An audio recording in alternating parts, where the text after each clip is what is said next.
The Constitution of India, Preamble. We, the people of India, having solemnly resolved to constitute India into a sovereign, socialist, secular, democratic republic and to secure to all its citizens justice, social, economic and political, liberty of thought, expression, belief, faith and worship, equality of status and of opportunity, and to promote among them all fraternity, assuring the dignity of the individual and the unity and integrity of the nation. In our Constituent Assembly, this 26th day of November 1949, do hereby adopt, enact and give to ourselves this Constitution.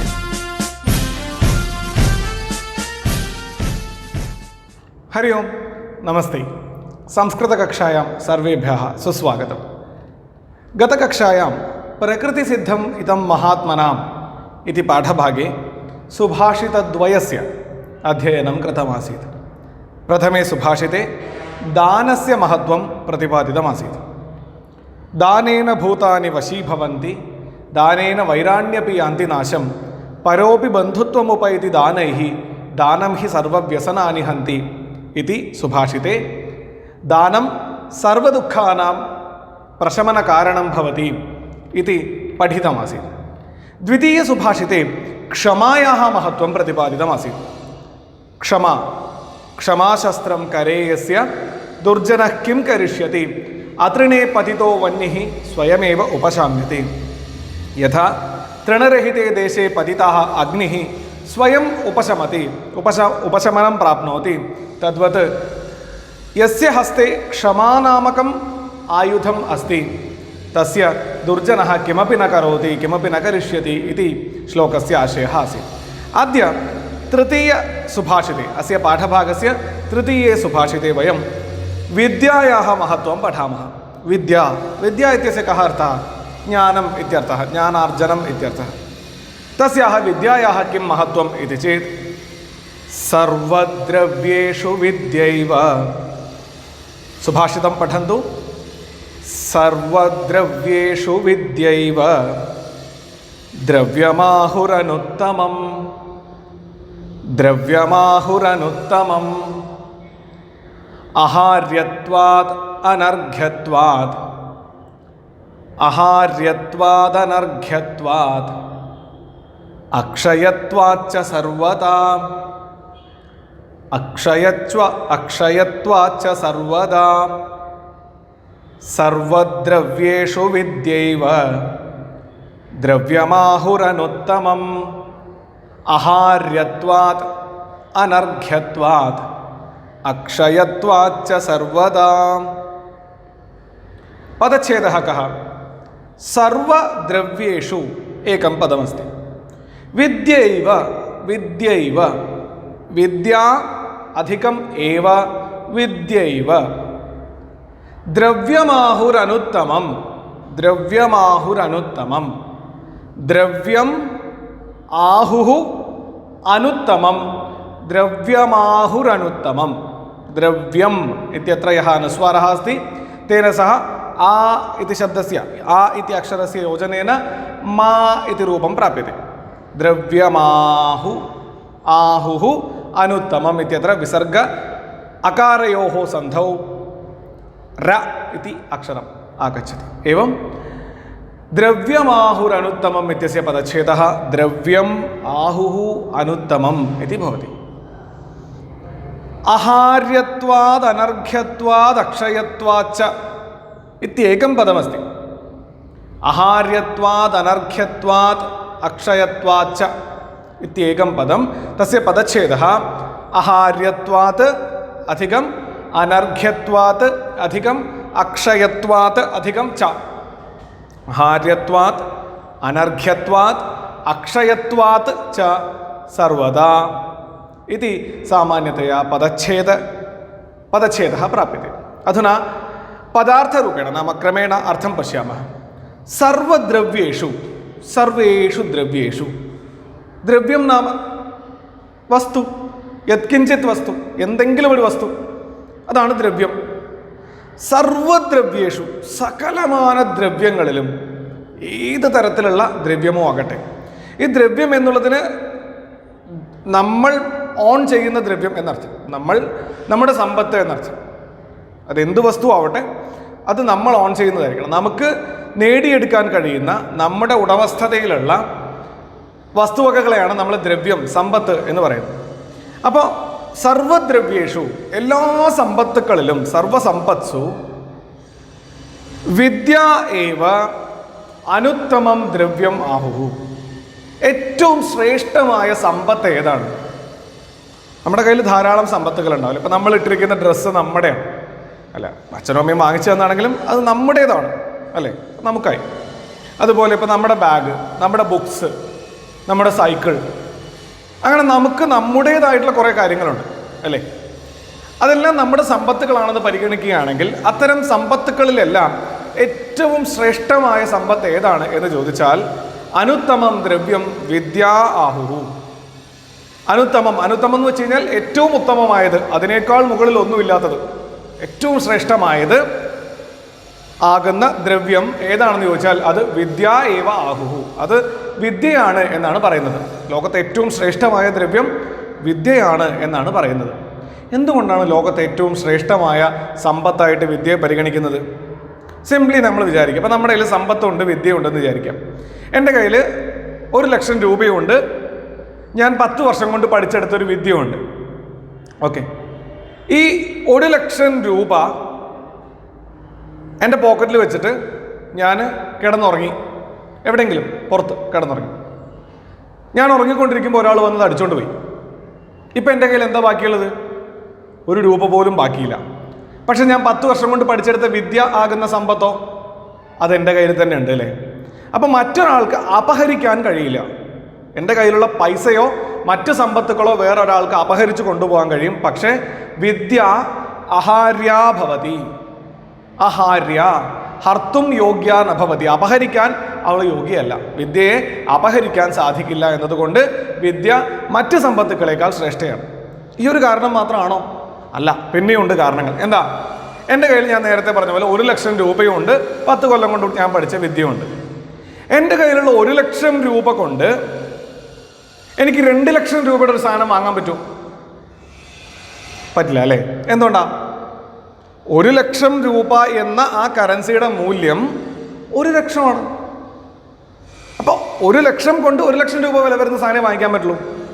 പക്ഷേ 10 കൊല്ലം കൊണ്ട് ഞാൻ നേടിയെടുത്ത അറിവിൻ്റെ മഹത്വം, അതിൻ്റെ വില എത്രയാണെന്ന് ആർക്കെങ്കിലും പറയാൻ പറ്റുമോ? അതെവിടേക്ക് എനിക്ക് പ്രയോഗിക്കാൻ പറ്റുമെന്ന് പറയാൻ പറ്റുമോ? 1,00,000 രൂപ ഞാൻ കൊടുത്തു കഴിഞ്ഞാൽ, 1,00,000 രൂപ ഞാൻ 100 പേർക്ക് 1000 രൂപ വെച്ച് കൊടുത്തു കഴിഞ്ഞാൽ അത് കഴിഞ്ഞു. പക്ഷേ 10 വർഷം കൊണ്ട് ഞാൻ പഠിച്ച വിദ്യ എനിക്ക് 1000 പേർക്ക് പറഞ്ഞു കൊടുക്കാം, 10,000 പേർക്ക് പറഞ്ഞു കൊടുക്കാം, 1,00,000 പേർക്ക് പറഞ്ഞു കൊടുക്കാം, ഈ ലോകത്തുള്ള മുഴുവൻ പേർക്ക് പറഞ്ഞു കൊടുക്കാം. എന്നിട്ട് വേണമെന്നുണ്ടെങ്കിൽ ഞാനത് വേറെ ലോകത്തേക്കും വെക്കും. അത്രയും എനിക്ക് ചെയ്യാൻ പറ്റും. അത് വെച്ച് പുസ്തകങ്ങൾ എഴുതാം, അത് വെച്ച് വീഡിയോസ് ഉണ്ടാക്കാം, അത് വെച്ച് മറ്റ് അറിവുകൾ ഉണ്ടാക്കാം, എന്ത് വേണമെങ്കിൽ എനിക്ക് ചെയ്യാം. അപ്പോൾ അതിൻ്റെ വില നമുക്ക് നിർണ്ണയിക്കാനേ കഴിയില്ല. പക്ഷെ 1,00,000 രൂപയാണെങ്കിലോ അതിന് ആ മൂല്യമേ ഉള്ളൂ. അത് തീർന്നു പോയാൽ തീർന്നു പോയി. പക്ഷെ വിദ്യ ഒരിക്കലും തീർന്നു പോകുന്നില്ല. അതിൻ്റെ വില നമുക്ക് അമൂല്യമാണ്, കൽപ്പിക്കാൻ കഴിയില്ല. അതുകൊണ്ട് വിദ്യ അനർഘ്യാഭവതി. വിദ്യ അനർഘ്യമാണ്. അർഘ്യം എന്ന് വെച്ച് കഴിഞ്ഞാൽ വില കൊടുക്കാൻ കഴിയുന്നതാണ്. ഇത് അനർഘ്യമാണ്, ഒരു തരത്തിലും നമുക്ക് വില കൊടുക്കാൻ കഴിയാത്തതാണ്. ഇനിയോ മൂന്നാമത്തേത് എന്താ? അക്ഷയത്വാത് എന്നാ പറഞ്ഞേക്കാം. എൻ്റെ കയ്യിലുള്ള 1,00,000 രൂപ, 1,00,000 രൂപ ഞാൻ എന്ത് ചെയ്തു?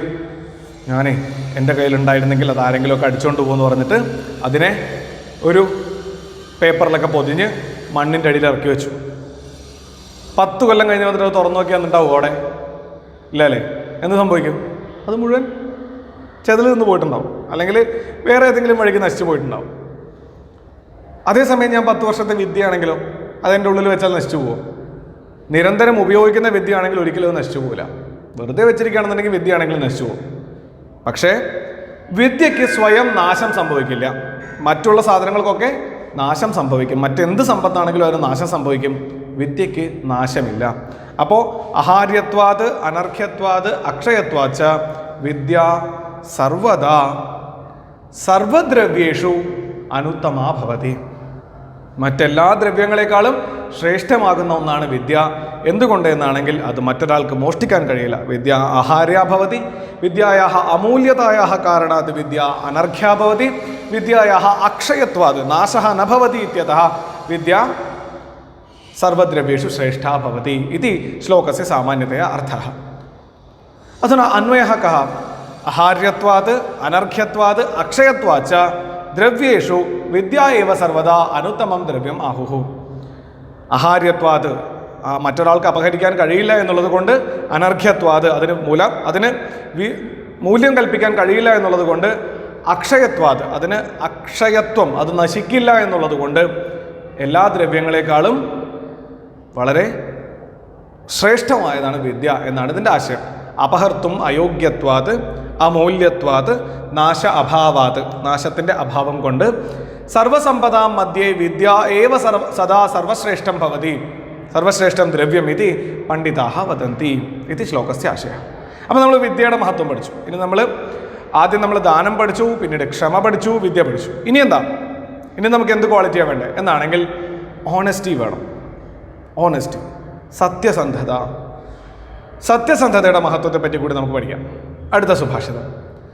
സത്യം പരസദാചാരഃ, സത്യം പരസദാചാരഃ, സത്യം സർവസ്യ ജീവിതം, സത്യം സർവസ്യ ജീവിതം, സത്യം ഭഗവതോ രൂപം, സത്യം ഭഗവതോ രൂപം, സർവം സത്യേ പ്രതിഷ്ഠിതം, സർവം സത്യേ പ്രതിഷ്ഠിതം, സത്യം പരസദാചാരഃ, സത്യം സർവസ്യ ജീവിതം, സത്യം ഭഗവതോ രൂപം, സർവം സത്യേ പ്രതിഷ്ഠിതം. ഓക്കെ.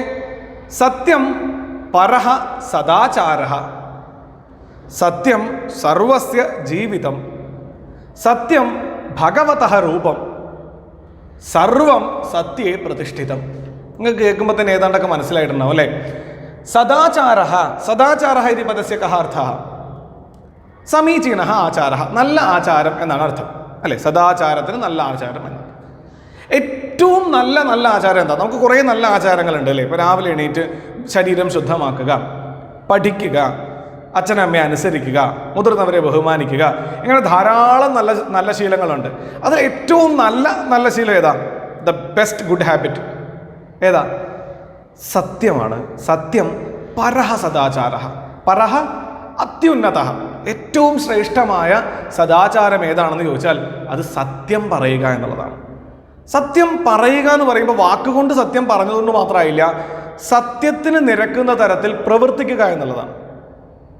യോഗ്യമായത് പ്രവർത്തിക്കുക, യോഗ്യമായത് പറയുക എന്നുള്ളതാണ് സത്യകഥന സത്യപ്രവൃത്തേഹ അർത്ഥം. അങ്ങനെ സത്യം പരമമായ സദാചാരമാണ്. പിന്നെയോ സത്യം സർവസ്യ ജീവിതം, സർവസ്യ എല്ലാത്തിൻ്റെയും ജീവിതം, എല്ലാത്തിൻ്റെയും അടിസ്ഥാനം എന്താണ്? സത്യമാണ്. എല്ലാത്തിൻ്റെയും ബേസായിട്ട് കിടക്കുന്ന ആധാരശില എവിടെയാണ്? അത് സത്യത്തിലാണ് വർക്ക് ചെയ്യുന്നത്. ഓണസ്റ്റ് ആയിട്ടുള്ള കാര്യങ്ങളാണ് വർക്ക് ചെയ്യുന്നത്. ഇപ്പം നോക്കൂ, നമ്മുടെ ആചാര്യന്മാരൊക്കെ നമുക്ക് ഒരുപാട് ഗ്രന്ഥങ്ങൾ എഴുതി തന്നിട്ടുണ്ട് അല്ലേ? അപ്പോൾ അതിൽ എല്ലാവരും കൂടെ ഒരു നുണയാണ് നമ്മളെ പറഞ്ഞ് പഠിപ്പിച്ചെങ്കിലോ നമുക്ക് ആ സാധനം ഒരിക്കലും അക്സെപ്റ്റ് ചെയ്യാൻ പറ്റില്ലായിരുന്നു അല്ലേ? ഇന്നും നമ്മൾ അത്തരം ഗ്രന്ഥങ്ങളും ഒക്കെ പഠിച്ച് നമ്മളത് മനസ്സിലാക്കി അതിനനുസരിച്ച് ജീവിക്കാൻ കൊതിക്കുന്നുണ്ടെങ്കിൽ അതിൻ്റെ കാരണം എന്താണ്? തേഷു ഗ്രന്ഥേഷു സർവം സത്യം ഉക്തമസ്തി. ആ ഗ്രന്ഥങ്ങളിൽ എല്ലാം സത്യമാണ് പറയപ്പെട്ടിട്ടുള്ളത് അല്ലേ? സത്യമായിട്ടാണ് പറയപ്പെട്ടിട്ടുള്ളത്. അപ്പം സത്യം പറയുന്നതാണ് എല്ലാത്തിൻ്റെയും അടിസ്ഥാനം. പിന്നെയോ സത്യം ഭഗവതോ രൂപം, ഭഗവാനൊരു രൂപം ഉണ്ടെങ്കിൽ, ഈശ്വരൻ എന്ന് നമ്മൾ വിശേഷിപ്പിക്കുന്ന ആ സാധനത്തിനൊരു രൂപം ഉണ്ടെങ്കിൽ അതെന്താ? സത്യമാണ്. ഓക്കെ, ഓണസ്റ്റിയാണ് ഈശ്വരൻ്റെ രൂപം. സർവം സത്യേ പ്രതിഷ്ഠിതം, എല്ലാം സത്യത്തിൽ നിലകൊള്ളുന്നതാണ്.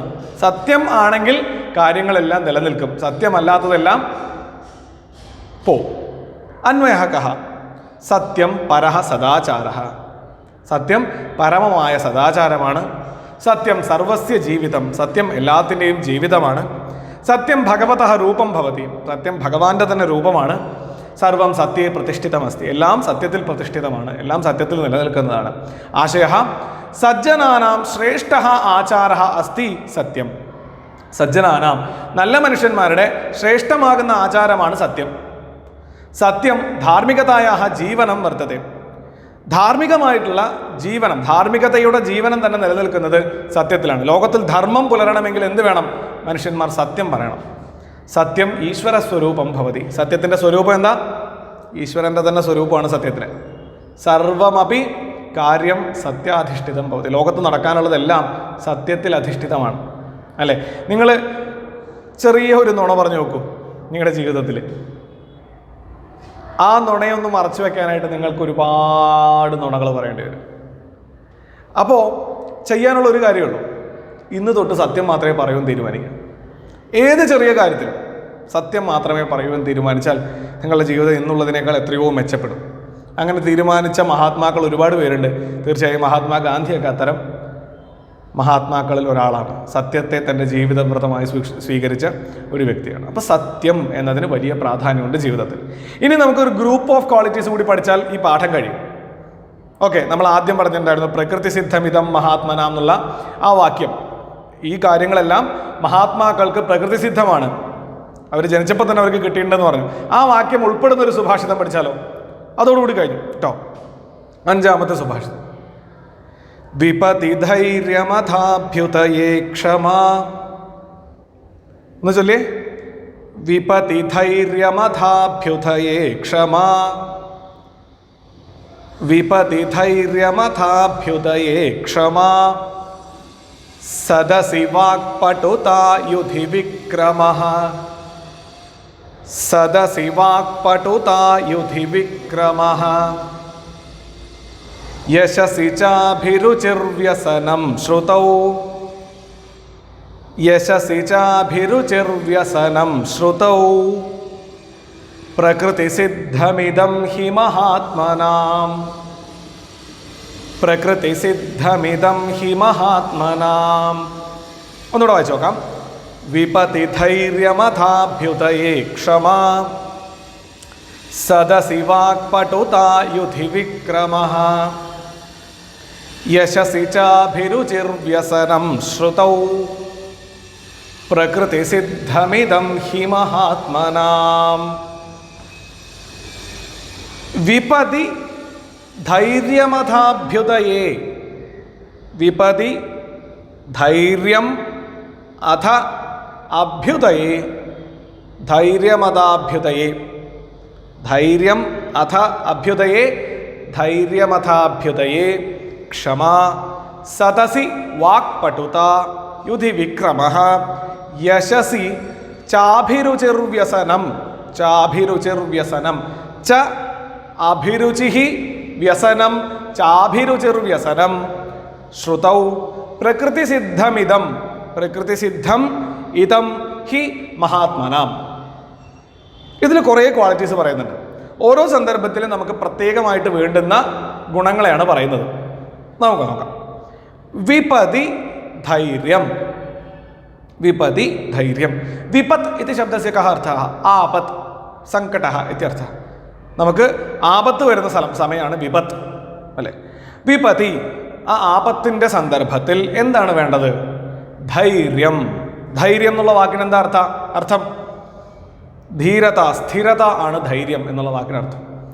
കഴിഞ്ഞ ദിവസം പത്രത്തിലൊരു വാർത്ത വായിക്കാനിടയായി. മൈസൂരിനടുത്ത് ഒരു ഗ്രാമത്തിൽ താമസിക്കുന്ന ഒരു കുട്ടി രാവിലെ അച്ഛനോടൊപ്പം അവരുടെ തൊഴുത്തിലെ പശുക്കൾക്ക് പുല്ല് കൊടുക്കാനായിട്ട് പോയതാണ്. അപ്പോൾ തൊഴുത്തിൽ പതുങ്ങിയിരിക്കുന്നുണ്ടായിരുന്ന ഒരു പുലി, അവരുടെ വീട് കാടിൻ്റെ വശത്താണ്. ആ പുലി ആ കുട്ടിയുടെ നേരെ ചാടി വീണു. എന്നിട്ട് ആ കുട്ടിയുടെ തോളിൽ കടിച്ച് പിടിച്ചിട്ടുണ്ട്. ഈ കുട്ടി 12 വയസ്സെന്തോ ഉള്ളൂ ആ കുട്ടിക്ക്, ഏതാണ്ട് നിങ്ങളെക്കാൾ ഒരു വയസ്സ് താഴെ. ആ കുട്ടി എന്താ ചെയ്തതെന്ന് വെച്ചാൽ അവൻ്റെ ഇടത് കൈയിലെ തള്ളവിരൽ ഉപയോഗിച്ചിട്ട് പുലിയുടെ കണ്ണിൽ കുത്തി. തൻ്റെ തോളിൽ കടിച്ചു പിടിച്ചിരിക്കുന്ന പുലിയുടെ കണ്ണിൽ ഇടത് കൈയുടെ തള്ളവിരൽ കുത്തി ഇറക്കി. അങ്ങനെ പുലി അവനെ വിട്ട് പോയി. ഇപ്പോൾ ആ കുട്ടി ആശുപത്രിയിൽ കൊണ്ടുപോയി അപകട നിലയൊക്കെ തരണം ചെയ്ത് വീണ്ടും ജീവിതത്തിലേക്ക് മടങ്ങി വരുന്നുണ്ട്. ഒന്ന് ആലോചിച്ച് നോക്കും, നമ്മുടെ വീടിൻ്റെ ഉള്ളിൽ നമ്മൾ നടക്കുമ്പോൾ ഒരു പൂച്ച കുറുകെ പോയാൽ മതി നമ്മുടെ ബോധം പോയാൽ. അപ്പം തോളിൽ പുലി കടിച്ചിരിക്കുമ്പോൾ തൻ്റെ പ്രസൻസ് ഓഫ് മൈൻഡ് വെച്ച് അതിനെ തിരിച്ചാക്രമിക്കാനുള്ള ശക്തി എന്താണ്? ആപത്ത് വരുമ്പോഴുണ്ടാവുന്ന സ്ഥിരതയാണ്. അതാണ് വിപത്തി ധൈര്യം എന്നതുകൊണ്ട് ഉദ്ദേശിക്കുന്നത്. വിപത്തിൽ ധൈര്യമുണ്ടാവണം. അഭ്യുദയേ ക്ഷമ. അഭ്യുദയേ, അഭ്യുദയം എന്ന് വെച്ച് കഴിഞ്ഞാൽ നമ്മുടെ വളർച്ച. നമ്മൾ വലിയൊരാളായി, അങ്ങനെ വലിയൊരാളായി കഴിയുമ്പോൾ എന്ത് വേണം? ബേസിക്കലി ക്ഷമ വേണം. നമുക്ക് എന്തും നേടാമെന്നുള്ളൊരു സ്ഥിതി വന്നാൽ, നമ്മൾ വളർന്നു കഴിഞ്ഞാൽ ഏറ്റവും ബേസിക്കലി നമുക്ക് വേണ്ട 2 കാര്യങ്ങളിൽ 1 ക്ഷമയും 2 വിനയമാണ്. ക്ഷമയുള്ള ഒരാൾക്ക് തന്നെ വിനയം ഉണ്ടാവും, അല്ലെങ്കിൽ വിനയമുള്ള ഒരാൾക്കേ ക്ഷമ ഉണ്ടാവുള്ളൂ. അപ്പം ക്ഷമ എന്നത് വളരെ പ്രധാനപ്പെട്ടൊരു കാര്യമാണ്. പിന്നെയോ സദസി വാക്പടുത. സദസ്സിൽ ഒരു വേദിയിൽ കയറി നിങ്ങൾ നിൽക്കുകയാണെങ്കിൽ അവിടെ നിങ്ങളെ വ്യത്യസ്തനാക്കുന്ന, നിങ്ങളെ ശ്രേഷ്ഠനാക്കുന്ന ഏറ്റവും വലിയ ഗുണം ഏതാ? വാക്പടുത. പടുത എന്ന് വെച്ച് കഴിഞ്ഞാൽ കഴിവ് ആണ്. വാക്പടുത വാക്കിലുള്ള കഴിവാണ്. നമ്മുടെ വാക്കുകൾ പ്രയോഗിക്കാനുള്ള നമ്മുടെ കഴിവാണ്. ഏത് വിഷയത്തെ പറ്റിയും സംസാരിക്കാൻ പറഞ്ഞാൽ അത്യാവശ്യം അതിനെക്കുറിച്ച് നന്നായി ജനങ്ങളെ രസിപ്പിക്കുന്ന വിധം സംസാരിക്കാൻ കഴിയുക എന്നുള്ളത്, അതേസമയം അതിനെക്കുറിച്ച് ആഴത്തിൽ അറിഞ്ഞ് അത് പറഞ്ഞു കൊടുക്കാൻ സാധിക്കുക എന്നുള്ളത് വലിയൊരു കഴിവാണ്. എല്ലാവർക്കും ആ കഴിവ് കിട്ടില്ല. അപ്പം സദസ്സുകളിൽ, വേദികളിൽ നിങ്ങളെ വ്യത്യസ്തരാക്കുന്ന എന്താ? വാക്പടുത ആണ്. നിങ്ങളുടെ വാക്കുകളിലുള്ള, വാക്യപ്രയോഗ ശൈലിയിലുള്ള നിങ്ങളുടെ കഴിവാണ് ഏറ്റവും പ്രധാനം അങ്ങനെയുള്ള സന്ദർഭങ്ങളിൽ. അടുത്തതോ യുധി വിക്രമ. യുദ്ധ സന്ദർഭത്തിലോ ഒരു യുദ്ധം നടക്കുക, വലിയ യുദ്ധം. ആ യുദ്ധം നടക്കുന്ന സമയത്ത് യുദ്ധക്കളത്തിൽ പോയിട്ട് അയ്യോ യുദ്ധം അയ്യോ എന്ന് പറഞ്ഞിട്ട് വലിയിരുന്നിട്ട് വല്ല കാര്യമുണ്ട്? എനിക്ക് പേടിയോ എന്ന് പറഞ്ഞിട്ട് വല്ല കാര്യമുണ്ട്? ഇല്ല. അവിടെ എന്താ നിങ്ങൾക്ക് വേണ്ട? അവിടെ നിങ്ങൾ വിക്രമശാലിയായിരിക്കണം, പരാക്രമം കാണിക്കാൻ തയ്യാറായിരിക്കണം. If it is a war you must conquer, അല്ലേ? അതൊരു യുദ്ധമാണെങ്കിൽ നിങ്ങൾ പിന്നെ അവിടെ പോയിട്ട് എന്നെ കൊണ്ട് പറ്റില്ല എന്ന് പറഞ്ഞ് നിൽക്കാൻ പറ്റില്ല. അവിടെ പോരടിച്ചേ പറ്റൂ. അപ്പം യുദ്ധത്തിൽ വിക്രമം ഉണ്ടാവണം. ഇനിയോ യശസ്സിച്ച അഭിരുചി. യശസ് എന്ന് വെച്ച് കഴിഞ്ഞാൽ കീർത്തി, പേരും പെരുമയും. ആ പേരിലും പെരുമയിലും അഭിരുചി ഉണ്ടാവണം. അതിനോട് നമുക്ക് എപ്പോഴും ഒരു താല്പര്യം വേണം. നല്ലത് പറയിക്കണം. അതിപ്പോൾ യശസ് എന്ന് പറഞ്ഞാൽ ലോകം മുഴുവൻ നിങ്ങളെക്കുറിച്ച് നല്ലത് പറയുന്നോ ഇല്ലയോ എന്നുള്ളതല്ല വിഷയം. നിങ്ങൾ പരിചയപ്പെടുന്ന ഒരു സാധാരണക്കാരനായ വ്യക്തിയാണെങ്കിൽ പോലും അയാൾ നിങ്ങളില്ലാത്തൊരു സന്ദർഭത്തിൽ നിങ്ങളെക്കുറിച്ച് നല്ലതാണ് പറയുന്നതെങ്കിൽ നിങ്ങൾ പേരും പെരുമയുള്ളവനാണ്. അതേസമയം അയാളെ കൊണ്ട് മോശമാണ് നിങ്ങൾ പറയിപ്പിച്ചതെങ്കിൽ നിങ്ങളൊരു ചീത്ത മനുഷ്യനാണ്. സോ നമ്മൾ തന്നെ അതിനെപ്പറ്റി അനലൈസ് ചെയ്യണം. ഞാൻ യഥാർത്ഥത്തിലൊരു നല്ല മനുഷ്യനാണോ? നല്ല മനുഷ്യനാവാൻ എന്തൊക്കെ വേണമെന്നൊക്കെ നമുക്കറിയാം, അല്ലേ? ആ അർത്ഥത്തിൽ ഞാനൊരു നല്ല മനുഷ്യനാവാൻ യോഗ്യനാണോ എന്ന് ചിന്തിച്ചാൽ തന്നെ നമുക്കറിയാം ഞാൻ നല്ല മനുഷ്യനാണോ അല്ലയോ. നല്ല മനുഷ്യനാണെങ്കിൽ നിങ്ങൾ തീർച്ചയായിട്ടും യശസ്സുള്ളവരാണ്, നല്ല മനുഷ്യൻ എന്ന പേരുള്ളവരാണ്. ആ പേരിനോട്, അങ്ങനെ ഒരു പേരുണ്ടാക്കിയെടുക്കുന്നതിനോട് നമുക്ക് എല്ലായ്പ്പോഴും താല്പര്യമാണ്. ശ്രുതൗ വ്യസനം. ശ്രുതി എന്ന് വെച്ച് കഴിഞ്ഞാൽ വേദോക്തമായിരിക്കുന്ന ജ്ഞാനത്തോട് വ്യസനം, അതിനോട് ഒരു കോംപ്രമൈസും പാടില്ല. അത് പാലിക്കുന്നതിൽ മറ്റെല്ലാത്തിനേക്കാളും പ്രാധാന്യം കൊടുക്കണം. ധർമ്മം എന്താണോ ഞാൻ ചെയ്യേണ്ടത് ആ ധർമ്മം ചെയ്യുന്നതിൽ മറ്റൊന്നും എൻ്റെ ഇടയിൽ വരരുത്. അത്രത്തോളം കീനായിട്ടുള്ള ധർമാഭിമുഖ്യമാണ് വ്യസനം എന്ന പദം കൊണ്ട് അവിടെ ഉദ്ദേശിക്കുന്നത്. ശ്രുതിക്ക് വേണ്ടി എന്ത് വ്യസനവും സഹിക്കും, എന്ത് ദുഃഖവും സഹിക്കും. ശ്രുതിയിൽ നോ കോംപ്രമൈസ്, വേദത്തിൽ നോ കോംപ്രമൈസ് എന്നുള്ളതാണ് ശ്രുതൗ വ്യസനം എന്ന് പറയുന്നത്. അപ്പം നമ്മളിവിടെ കുറച്ച് ക്വാളിറ്റീസ് പഠിച്ചില്ലേ? വിപതി ധൈര്യം, ആപത്ത് വന്നിരിക്കുമ്പോൾ ധൈര്യമുണ്ടായിരിക്കുക. അഭ്യുദയെ, നമ്മുടെ വളർച്ചയിൽ ക്ഷമയുണ്ടായിരിക്കുക. സദസ്സിൽ വാക്പടുതയുണ്ടായിരിക്കുക, വേദിയിൽ നന്നായി സംസാരിക്കാൻ കഴിയുന്ന കഴിവുണ്ടായിരിക്കുക. യുധി വിക്രമ, യുദ്ധത്തിൽ പരാക്രമം കാണിക്കുന്നതിനുള്ള കഴിവുണ്ടായിരിക്കുക. യശസി അഭിരുചി, കീർത്തിയിൽ, പേരിലും പെരുമയിലും യശസ്സിലും അഭിരുചിയുള്ളവരായിരിക്കുക. ശ്രുതൗ വ്യസനം, വേദോക്തമായിരിക്കുന്ന ധർമ്മപരിപാലനത്തിൽ നോ കോംപ്രമൈസ് എന്ന മനസ്ഥിതി ഉണ്ടായിരിക്കുക എന്നുള്ള ഈ പറഞ്ഞ ഗുണങ്ങളെല്ലാം മഹാത്മാനാം പ്രകൃതി സിദ്ധം ഭവതി.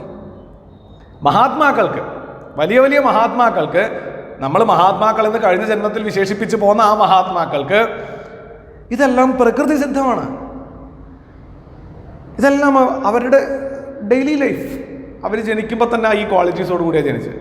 ഇനിയൊരു കാര്യം ചോദിക്കട്ടെ, ഈ ക്വാളിറ്റീസ് ഒന്നും നിങ്ങൾക്കില്ല എന്ന് നിങ്ങൾക്ക് വല്ല ഉറപ്പുണ്ടോ? നിങ്ങളെപ്പോലെ 8ാം ക്ലാസ്സിലെ ഏതോ ഒരു മുറിയിലെ ഏതോ ഒരു ബെഞ്ചിലിരുന്ന് പഠിച്ച ആളല്ലേ APJ അബ്ദുൽ കലാം സാർ? മഹാത്മാഗാന്ധി ഒക്കെ.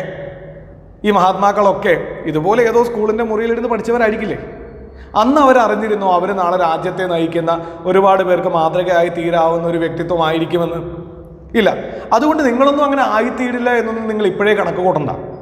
ചിലപ്പോൾ നിങ്ങളുടെ ഉള്ളിലൊരു മഹാത്മാഗാന്ധിയോ ഒരു APJ അബ്ദുൽ കലാമോ ഒരു നെൽസൺ മണ്ടേലയോ ഒരു സ്റ്റീഫൻ ഹോക്കിങ്ങോ ഒക്കെ ഉണ്ടാവും. ലോകത്തെ തന്നെ മാറ്റിമറിക്കാൻ പോകുന്ന തത്വങ്ങളോ കണ്ടുപിടുത്തങ്ങളോ ഒക്കെ നടത്താൻ പോകുന്ന മഹാത്മാക്കളായിരിക്കും ഈ ക്ലാസ് കേട്ടുകൊണ്ടിരിക്കുന്ന പലരും. അതുകൊണ്ട് തന്നെ ഇത്തരം ഗുണങ്ങൾ മഹാത്മാക്കൾക്ക് നേരത്തെ തന്നെ കിട്ടിയിട്ടുള്ളവയാണ്. നമുക്കിനി നേരത്തെ കിട്ടിയിട്ടില്ല എന്ന് വെക്കുക. അപ്പം എന്ത് ചെയ്യും? അയ്യോ എനിക്കൊന്നും കിട്ടിയില്ലേ, ഞാൻ മഹാത്മാവല്ലേ എന്ന് വിചാരിച്ച് കരയോ? ഇല്ല. ഇനിയും നമുക്ക് നേടിയെടുക്കാവുന്ന കാര്യങ്ങളേ ഉള്ളൂ ഇതിലൊക്കെ. സദസ്സിൽ വാക്പടുത്വം വേണം. വേദിയിൽ കയറി നന്നായി സംസാരിക്കാൻ കഴിയണം. ജനിക്കുമ്പോൾ തന്നെ ഒരു കുട്ടി വേദിയിൽ കയറി ഭായോ മഹനോ എന്ന് പറഞ്ഞ് സംസാരിച്ചിട്ടാണോ തുടങ്ങണേ?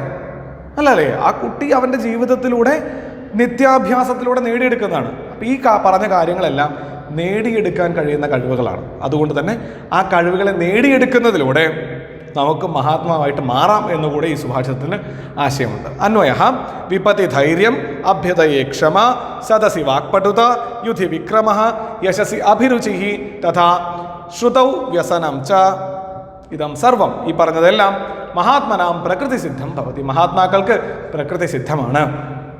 ആപത്കാലേ ധീരത. ആപത്തുള്ളപ്പോൾ, ആപത്ത് വന്നു ചേരുമ്പോൾ ധീരത. ഔന്നത്യ ക്ഷമ. ഉയർന്നു വരുമ്പോൾ ക്ഷമയുണ്ടായിരിക്കുക. സജ്ജന സഭായാം വാക്സാമർഥ്യം. നല്ല ആളുകൾ കൂടുന്നിടത്ത് നല്ല കാര്യങ്ങൾ പറയാനുള്ള വാക്സാമർഥ്യം. യുദ്ധേഷു പരാക്രമ. യുദ്ധം നടക്കുന്ന സ്ഥലത്ത് മത്സരിക്കാനുള്ള പോരടിക്കാനുള്ള കഴിവ്. കീർത്തൗ ഇച്ഛ. തൻ്റെ നല്ല പേരിൽ ആഗ്രഹമുണ്ടായിരിക്കുക. വേദശാസ്ത്ര അഭ്യസനേ താത്പര്യം. വേദങ്ങളിലും ശാസ്ത്രങ്ങളും അഭ്യസിക്കുന്നതിൽ അവയെ പ്രയോഗിക്കുന്നതിൽ ധാർമ്മികമായി ജീവിക്കുന്നതിൽ താല്പര്യമുണ്ടായിരിക്കുക എന്നിവയെല്ലാം മഹാത്മനാം സ്വഭാവ ഭവതി. മഹാത്മാക്കൾക്ക് ഇതെല്ലാം സ്വഭാവം ആണ്. അപ്പോൾ ഈ ശ്ലോകങ്ങളിലൊക്കെ അന്വയം, ആശയം മുതലായവ സ്വന്തം വാക്യങ്ങളിൽ നിങ്ങളുടെ പാഠപുസ്തകത്തിൽ നിന്ന് നിങ്ങൾക്ക് നോക്കി അല്ലെങ്കിൽ നിങ്ങളുടെ സ്വന്തം വാക്യങ്ങളിലൊക്കെ ആയിട്ട് എഴുതാവുന്നതാണ്. മറ്റു സുഭാഷിതങ്ങൾ ഇതുപോലെയുള്ള അവിടെ കുറച്ച് വിഷയങ്ങൾ നൽകിയിട്ടുണ്ട്. ആ സുഭാഷിതങ്ങൾ കണ്ടെത്തുക കൂടി ചെയ്യാൻ കഴിയുമെങ്കിൽ ചെയ്യുക. അപ്പോൾ നമുക്ക് അടുത്ത ഒരു പാഠഭാഗം കൂടിയാണ് നമുക്ക് ഈ വർഷം പഠിക്കാനുള്ളത്. അതോടുകൂടി 8ാം ക്ലാസ്സിലെ അധ്യയനം ഏതാണ്ട് അവസാനിക്കാറായിരിക്കുകയാണ്. നന്നായി പഠിക്കുക. ഒരു പാഠഭാഗം കൂടിയേ നമുക്ക് പഠിക്കാനുള്ളൂ. അടുത്ത ക്ലാസ്സിൽ ആ പാഠഭാഗമായിട്ട് നമുക്ക് വീണ്ടും കാണാം. അതുവരേക്കും എല്ലാവർക്കും രാം രാം.